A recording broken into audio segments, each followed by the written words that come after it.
मला ते जाणवलं पण नाही, कारण मी एकनाथराव आणि देवेंद्रजी आणि CS असं बसतो आणि मला असं वाटलं, कारण आमचे पण मकरंदाबा पाटील नव्हते, दत्ताभाऊ भरणे नव्हते, मुश्रीफ साहेब पण लवकर निघून गेले कारण त्यांना जायचं होतं. तर माझा असा समज झाला की आज छाननी आहे, म्हणजे ह्याची अर्जांची 288 नगरपालिका आणि नगरपंचायतीची, आणि त्या छाननीमुळं संख्या रोडवली का काय असा माझा अंदाज होता, म्हणजे मला वाटत होतं.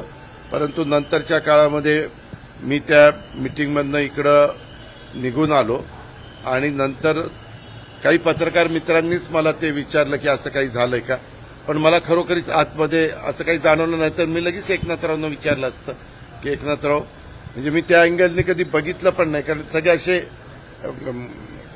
वेगवेगळ्या त्यांच्या प्रोटोकॉलप्रमाणे जागा ठरलेल्या असतात आणि त्या पद्धतीने आम्ही बसलो.